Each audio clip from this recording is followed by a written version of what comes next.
साथियों, स्वागत है आप सभी का स्टडी संग्राम के यूट्यूब चैनल पर। जैसा कि डीएलएड बीटीसी की काउंसलिंग चल रही थी। अब काउंसलिंग हुई तो उसमें अलॉटमेंट रिजल्ट आया। अब अलॉटमेंट रिजल्ट अर्थात कॉलेज अलॉट हुआ, तो कॉलेज अलॉट होने के बाद आखिर क्या जो है डॉक्यूमेंट क्या होंगे और जिनकी काउंसलिंग नहीं उनका क्या होगा और जिनको कॉलेज नहीं मिला है उनका क्या होगा, उन सब के बारे में बात करने वाले। तो जैसा कि आप सभी को पता है कि काउंसलिंग इसकी चल रही थी, जिसमें 20 सितंबर की अगर बात करते हैं, 21 सितंबर को पहला रिजल्ट आया था। जिनकी 20,000 रैंक तक थी उनका रिजल्ट 21 सितंबर को आया था। अब उनको कॉलेज में रिपोर्ट करना था 15 अक्टूबर तक। वो लोग कॉलेज रिपोर्ट कर भी चुके हैं। तो पहले कॉलेज रिपोर्ट करने का फायदा ये होता है कि आप डॉक्यूमेंट में जो कोई प्रॉब्लम होगी उसको सही करवा सकते हैं। अब बात करते हैं 21 सितंबर से काउंसलिंग जो चली थी। 21 सितंबर से काउंसलिंग कितनी चली थी? 20,000 से 80,000 तक चली थी।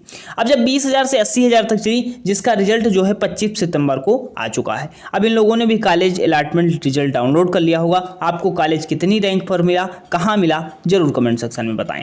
फिर उसके बाद अब 26 सितंबर अर्थात आज से काउंसलिंग शुरू हो चुकी है। जिनकी 80,000 से लेकर के 1,50,000 तक रैंक है वह काउंसलिंग जो है करवा सकते हैं और 30 सितंबर तक इनका भी रिजल्ट आ जाएगा। अब जो उनको फर्स्ट और सेकंड सिटिंग में कॉलेज नहीं मिला है उनको क्या है, थर्ड राउंड में कॉलेज मिल जाएगा।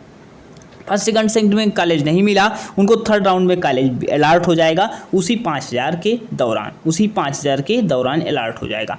फिर अगर बात करते हैं सर 23 सितंबर को, सर 30 सितंबर क्या है, 1,50,000 से 2,40,000 तक जिनकी रैंक है वह 6 अक्टूबर को उनका रिजल्ट आएगा। अब ये तो रिजल्ट आएगा ही, लेकिन अब इन सब के बाद रिजल्ट के बाद एक प्रोसेस होता है कि कॉलेज में जाना है। तो कॉलेज में जाना है तो वहाँ पे डॉक्यूमेंट कौन से होंगे उनके बारे में बात करने वाले। सर डॉक्यूमेंट की कम से कम 2 प्रतियां आपके पास होनी चाहिए। जैसे ऑनलाइन आवेदन किया है उसकी प्रति आपके पास होनी चाहिए। सर संस्थान आवंटन अर्थात अलॉटमेंट लेटर जो कॉलेज आपको मिलेगा वह अलॉटमेंट लेटर डाउनलोड कर लेना आपके पास होना चाहिए। हाई स्कूल आपने पास किया है, हाई स्कूल का प्रमाण पत्र होना चाहिए, उसको लेकर के आपको जाना है जब आप डीवी के लिए जाएंगे। फिर उसके बाद इंटरनेट अंक प्रमाण पत्र होना चाहिए, इंटरमीडिएट का होना चाहिए और स्नातक अर्थात आपसे जितना बता दें हाई स्कूल से लेकर के जितने भी डॉक्यूमेंट आपने डाले होंगे उसका सबका प्रमाण पत्र चाहिए जो आपको ज़रूरत होनी चाहिए। सर हाई स्कूल हो गया, इंटरमीडिएट हो गया और क्या हो गया, स्नातक हो गया, तीनों योग्यताएं आपकी हो गई। फिर उसके बाद चिकित्सा अधिकारी द्वारा निर्गत स्वास्थ्य प्रमाण पत्र चाहिए अर्थात चिकित्सा अधिकारी सीएमओ के द्वारा प्रमाणित होना चाहिए और ये डिस्ट्रिक्ट हॉस्पिटल का ही मान्य होगा। फिर उसके बाद बात करते हैं सर अंतिम शिक्षण संस्थान से क्या होना चाहिए, चरित्र प्रमाण पत्र होना चाहिए, चरित्र प्रमाण पत्र जरूरी है।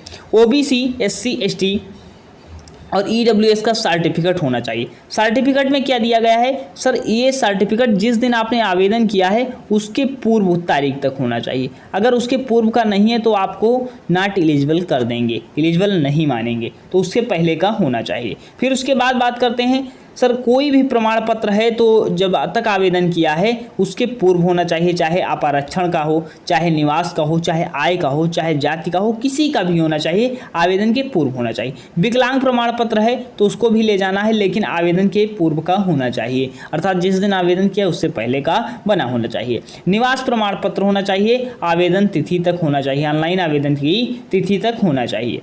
फिर उसके बाद अगर बात करते हैं सर 2 पहचान पत्र, फोटो पहचान पत्र होने चाहिए, फोटो ले लीजिएगा और पहचान पत्र जैसे आधार कार्ड है ये ले लीजिएगा। शपथ प्रमाण पत्र होना चाहिए अर्थात नोटरी जो बनती है वो आप लगभग बनवा ले लीजिएगा, बिल्कुल 100 के आसपास बन जाएगी ये नोटरी, तो आप इसको शपथ पत्र बनवा सकते हैं। ये आप किसी भी जा सकते हैं नोटरी कैफे पे जहाँ नोटरी बनती है वहाँ बनवा सकते हैं उसमें। और नोटरी आप एक बार कॉलेज कंफर्म कर लीजिएगा, उनके पैमाने पर ही बनाइएगा, जो प्रारूप होगा उन्हीं के प्रारूप पर बनवाइएगा, कॉलेज वाले आपको प्रारूप दे देंगे। और उससे मान लीजिए आप बनवा लें, कुछ गलत हो जाए तो कॉलेज वाले ना माने तो उसी प्रारूप पर बनवाना, कॉलेज से एक बार कंफर्म कर लेना आसपास कॉलेज होगा तो।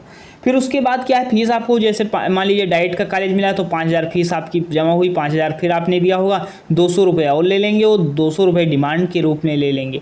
डिमांड ड्राफ्ट के रूप में मांगते हैं तो 200, 10,200 गवर्नमेंट कॉलेज की फ़ीस होती है, बाकी प्राइवेट का अपने हिसाब से वो अपने हिसाब से एडजस्ट करेंगे। फिर अगर बात करते हैं सर और क्या होना चाहिए, और अगर बात करते हैं सर ऑनलाइन आवेदन में किया गया त्रुटिपूर्ण भिन्न पाए गए, अगर कोई गलती होती है परिस्थिति में प्रवेश की कार्यवाही नहीं की जाएगी अर्थात प्रवेश नहीं लिया जाएगा। उपरोक्त सभी मूल अभिलेखों की 2 श्रेणी छाया प्रति लाएं, 4 पासपोर्ट साइज फ़ोटो लाना है। अर्थात जितने ये डॉक्यूमेंट दिए गए हैं ये कम से कम 2 प्रति में होनी चाहिए, 2 प्रति में होनी चाहिए और 4 फोटो आपके पास होना चाहिए। कोई भी गलती पाई जाती है तो आपको एडमिशन से वंचित कर दिया जा सकता है।